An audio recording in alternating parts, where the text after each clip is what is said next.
Welcome. Welcome to my show, Ronald Paxton. Can you hear me, Ronald Paxton? I see your name, but I don't see your photo. Can you hear me?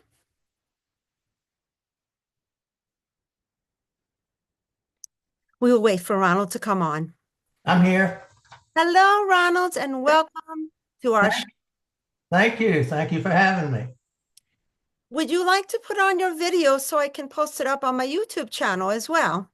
Um, well, it's saying it cannot start video. Please select another video camera. Oh, I see. Uh, it says to do that in settings. I'm not real computer savvy, I'm afraid. No problem. No problem. Then we'll just put it up on our lovely podcast, which is sufficient. Are you ready for our questions? I lost you there for a minute. I'm sorry, I lost you for a minute. Can you hear me? I can hear you right now. Yes, I Okay. can. Okay. All right. Now, we are here today with Ronald Paxton. Mr. Paxton sold his first story in 2008 and has since published approximately 50 short stories. That's right, 50 short stories. His work has received Pushcart Prize and Best of the Net nominations. Today he is here with us to talk about his book called Heaven's Ashes. Now, Ronald, can you give us a short version of what Heaven's Ashes is about? Well, the short version is it's a murder mystery, thriller, suspense novel with romantic elements all wrapped up in a family saga. So, so that's a lot of components. I can give you a little better idea by reading a little bit of the blurb that I wrote. I'll go ahead and do that. What would you do if you found a letter in the attic from your Confederate ancestor describing the location of a Union Army payroll shipment captured by rebel cavalry in the fall of 1864? How many people would you be willing to kill to get your hands on a mountain of gold and greenbacks? For John Howard, patriarch of Wild Pony Ranch, the answer to the latter question is zero. But for someone else, the answer is as many as it takes. Tensions are rising along with the body count, and law enforcement seems helpless to stop the killing. When John's and his daughter's lives are directly threatened, he realizes it's time to take matters into his own hands before it's too late. The final confrontation on the summit of Lookback Mountain leaves John feeling shaken and betrayed. Sometimes it's hard to tell the difference between a friend and an enemy, but it's never hard to choose family first. So that gives you a little bit of the very short version of what it's about. Okay, so now we know what the book is about. Right. The title sounds almost apocalyptic. How did you come up with the idea of this book? Well, this is actually the fifth book in the John Howard series, but each book stands on its own. So it's not necessary to read the other books for anybody that wants to enjoy this book. I first came up with the idea. My grandfather owned a small farm in my hometown. And when I was a child, we used to go out there and just kind of roam around the farm. And they had a horse out there that we would ride. And I that was sort of the jumping off point. I sort of took that small farm and expanded it into a large horse ranch, and then just kind of let my imagination take over. And as far as the title goes, Heaven's Ashes, yeah, it does kind of sound a little bit apocalyptic. Uh, in 2022, my wife died, and so I got to thinking about, what I wanted to do in terms of the next writing project. And so her death sort of planted the idea in my head about where to take it. And so it took a catastrophic event like that to sort of act as a catalyst to get me going on this novel. I'm sorry to hear about your wife. I did not know that. I'm Yeah, thank you. sorry. So sorry. Yeah. Um, okay. There are a number of interesting and unusual people in your book. How do Yes. you bring your characters to life? Well, um, there are really two or three techniques. Probably the best one is using dialogue. And when the characters are actually talking, doing the talking, then you can get a better sense of what they're like. And that's kind of a technique to bring them. The challenge for any author is to take his characters and turn them into real people. And dialogue helps do that. And especially if the dialogue sounds like dialogue and doesn't sound like writing. If it sounds like writing, I do what Elmore Leonard does. I scratch it out and start over. But the use of dialogue, I always use the active voice instead of the passive voice. I wouldn't say, he was or John was uh, taken to the emergency room.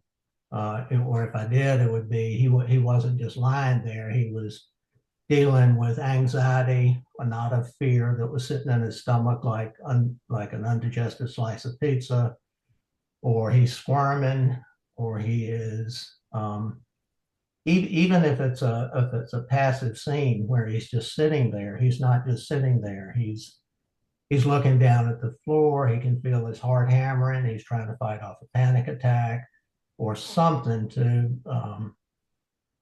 kind of humanize him, um, and also give the characters something to do. Don't just stick them in the scene just to have them in the scene. Have them, what's their purpose? What's their role? What are they doing either to advance the story or to provide some kind of misdirection, so the so the reader won't be sure how things are going. Um, and I integrate them into the narrative in a systematic way. I don't just all of a sudden throw them in there. I work them into the various chapters, and each chapter I try to make. I mean, it advances the story, but it's also kind of like a miniature short story, so that you could read a chapter and ideally then want to turn the page and see what the next chapter is going to be about. Very interesting, very fascinating. I really loved your book. I hope to read more of your work. It was very fascinating, and I found myself glued to the book as well. And I was reading well into the nights. It Oh, was really good. good. Really good. Excellent. Yeah. Your main character, John Howard, is a complex man. Where did he come from, and where do you see him going in the future? Well, he came out of my imagination about 17 years ago. And again, he kind of slowly emerged, relating back to the idea for the series coming from my grandfather's farm. And I knew I needed to have a main character. And John Howard he's a complex guy. He's about my age because I can relate best to people my age, and he is he's a strong man, a virile man. He's a retired national rodeo champion. but he's also soft-hearted, and he loves his family. So there are elements of me in there. I'm not I'm not nearly as strong and virile and heroic as he is, but there are elements of me in there, and what I admire in someone. And he's also flawed. You see that in the book too. He's not an angel by any stretch of the imagination. And if you read the book, well, you've read it, so Yes. he is not. Um, and so he's this is the fifth novel that he's been with me, and he's still alive and kicking.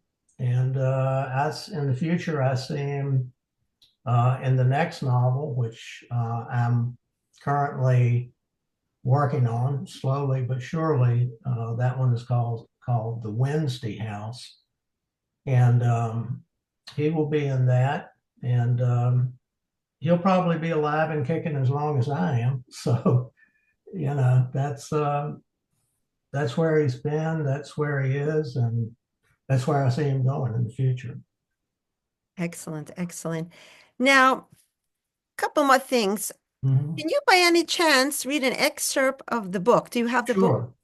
Yeah, I've marked a little place here. Okay. Okay, this is I'm going to jump in to a part of chapter 4, and I'll just go ahead and start. Emma followed Tyler downstairs and headed to the kitchen for coffee. John and Sarah Jane were sitting at the table. Your daddy and I are going down to the barn to visit the horses, Sarah Jane said. I'll call our accountants when I get back and then put together a job description for you to post. Katie and Jenna are holding down the fort. How are they doing, Emma asked. Not great, Sarah Jane said, but the work helps. They don't have much spare time on their hands to fret about me. John got to his feet and reached for Sarah Jane's hand. It's a beautiful morning. Let's go see JB. Don't forget the apples. You know he'll be expecting them when he sees us. They stepped off the porch and shielded their eyes from the mid-morning sun. John pointed his finger toward Lookback Mountain. We can visit Jubal when we climb the mountain this weekend. I need to remember the apples, and you need to wear your treasure hunting clothes, Missy. In case you're wondering, that would be a pair of raggedy Daisy Dukes, your cowgirl boots, cowgirl hat, and one of those shirts you tie in a knot just below your tits. No bra allowed. Sarah Jane giggled like a schoolgirl, and John felt a lead weight drop into the pit of his stomach. God, he would miss that laugh and everything else about this woman. As they turned toward the barn, a reflection caught John's eye, something in the rocks halfway up the mountain trail. A flash of metal, something. Gun! He hit Sarah Jane like a blitzing linebacker taking down a quarterback, but the bullet was faster. She was already on the way down. John rolled underneath to cushion her fall. A dark red stain spread across his shirt. Sarah Jane's unblinking eyes looked down at the man she had loved for over half a century and saw nothing. Emma, John howled.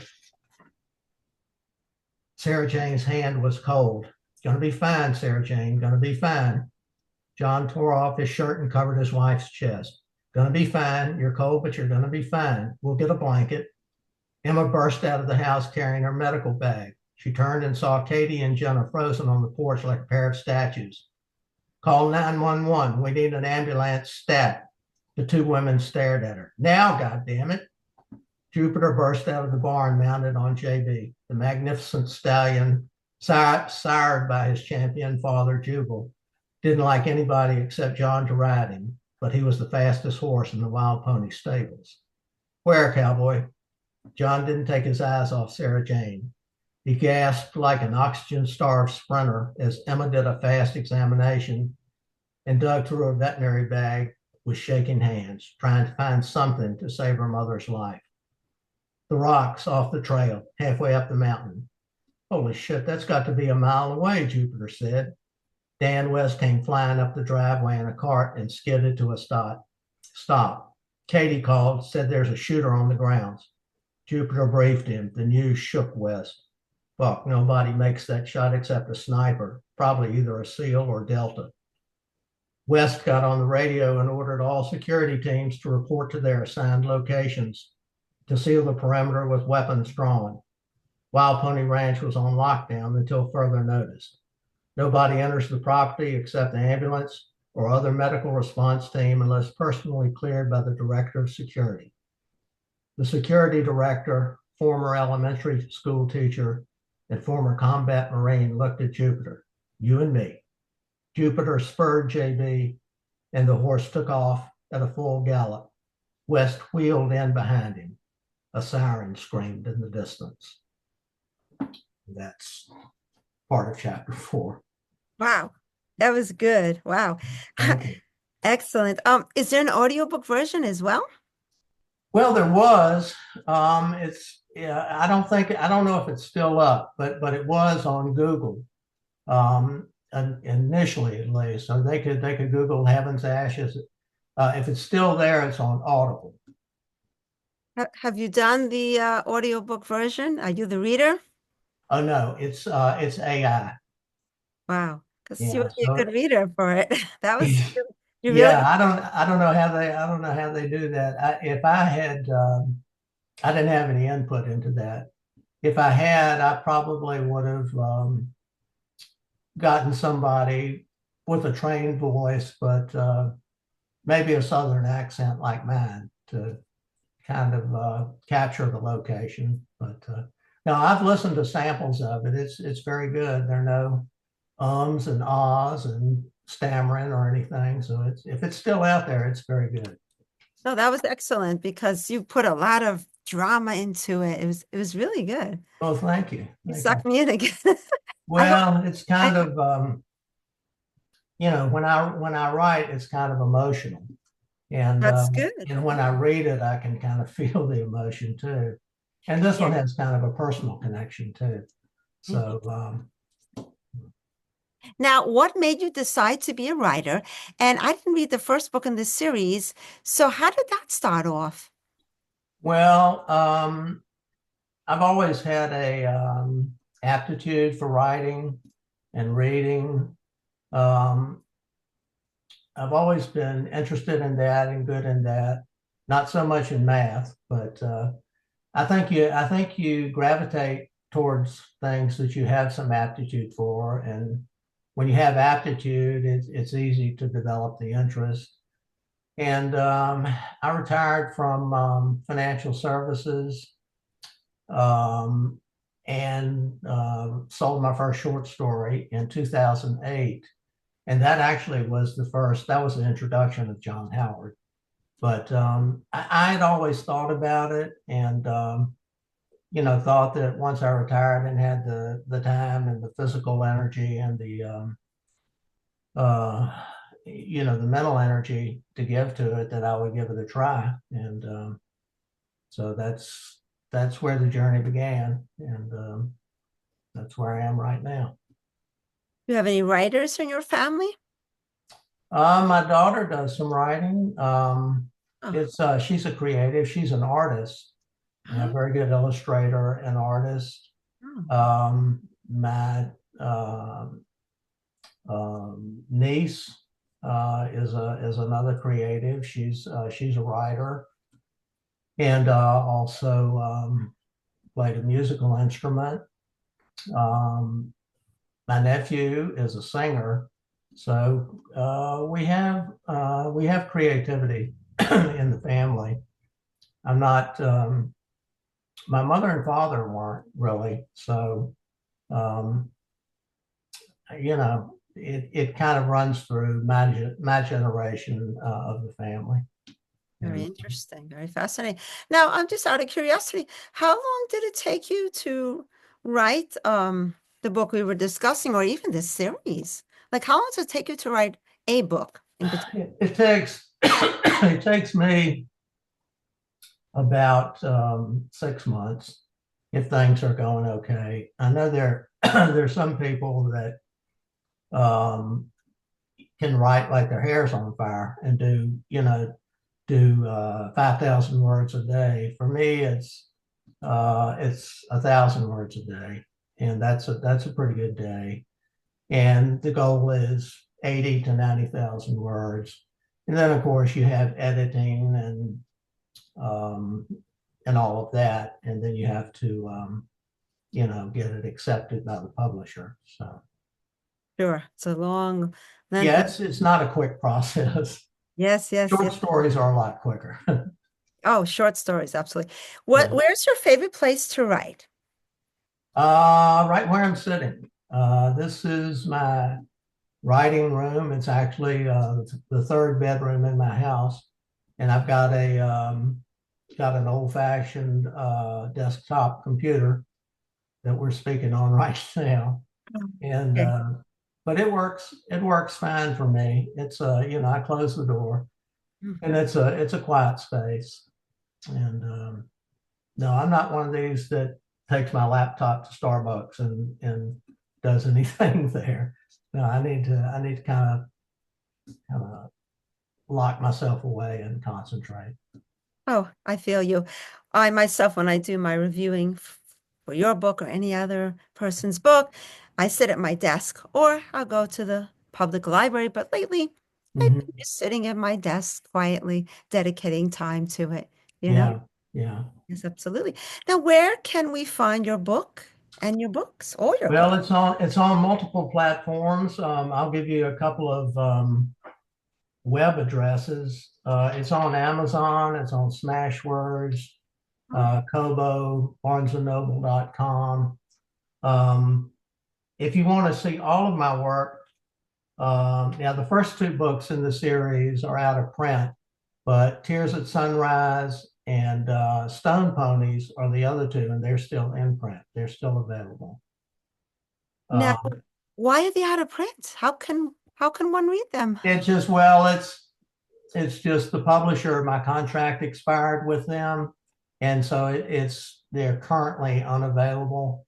You could probably you'll see who the publisher is. You could anybody that's interested could probably contact the publisher and see if they would make it available. But the first two in the series that are showing unavailable are Winter Songs Hmm. and Haven. Winter But Songs in Haven. Now, that's where it all began. Winter Songs. Give me a little that was song. the first. What's that? How did it all begin? How Yeah, did it? that was the first one. That's where the core characters, John Howard and his family, really came into being, and that deals with threats to his family and to his ranch, and there's tension. His daughter is getting married to his daughter is equine veterinarian. She's getting married to a fellow veterinarian, but it's an interracial marriage, which is kind of tense in the rural South. So there's some people that have certain feelings about that. Anyway, they overcome the threats and they get married on the top of the mountain, Look Back Mountain, that forms the northern boundary of his ranch. And there's also another side mystery. There's a herd of horses, wild stallions that live on the mountain that play a role, and they play a role um, throughout the different books. But that's kind of where it started. And you can find all of that at Amazon.com/author/Ronald Paxton. Now, are any of your books in the public library as well, or no? No, no, unless I mean I've donated a copy to the local library, but no, they're not in uh, that much distribution. I'd love for that to be the case, but that's not the case, at least not right now. Well, I'm friends with a lot of librarians, and I Well, did put good. up my review on Library Thing, and I try to help authors get their books also into the Okay. library so everyone can enjoy it. And do you think Yeah. there'll be like a mini series on your book series? What do you think? What do you mean, like a TV miniseries? Yes. Oh, that'd be fantastic. Yeah. Yeah. You know, that's what authors that aren't, they dream of a movie deal or a TV deal Yeah. or a contract with a big five publisher, you know. So, I mean, I think it could be. I think of programs like Yellowstone, Oh, and sure. Yeah. I could absolutely see that. If the book ever got that kind of visibility, and I could absolutely see that being a kind of a, or even the Hallmark things, When Comes the Heart and those kind of Western type sagas. Well, I Uh, recommend it, guys, and I hope it makes it to a miniseries. Thank you. I do too. If anyone's listening out there, read his books. Please. You'll like it. I think you'll want to make it into a miniseries. Yeah. Yeah. Thank you. You're welcome. Now, I hope I get to read more of your work because I really liked it a lot. There was so Okay. much in this book. There was suspense. There was even possible murder. Mhm. It had so much drama. And I love drama in the bookland. Not so much in real life, but in bookland. So Yeah. Yeah. it had much to it. So Right. I thank you for coming on my show. Thank And you. if you want to give me more of your books, feel free. All right. I wouldn't mind. Okay. Thank you. And librarians out there, if you're watching, pick up his book. It's a series. And what is the name of the series again? It's the John Howard series. The two books before this are Tears at Sunrise and Stone Ponies. That's right. And we were discussing Heaven's Ashes. That's the book I read, which is part of the series. And what number is that? This is number 5 in the series. And there's going to be a number 6 coming soon. Am I right? Well, I hope so. I've got to get it written and got to get it submitted. But yes, that's the plan. Well, I can hardly wait. No, thank you. Okay, Ronald Paxton, thank you for coming on Okay. our show, Books and More 1818. We're all over. Follow us everywhere. And I hope you'll watch our show, guys. If you like it, subscribe, please. It's a free show. Like it, subscribe, and follow us because you hear more. This show will be a premiere, so look out for it, everyone. And thank you so much, Ronald. Thank Bye-bye you. now. Bye bye. Bye. Bye bye. Bye-bye. Bye bye. Bye-bye.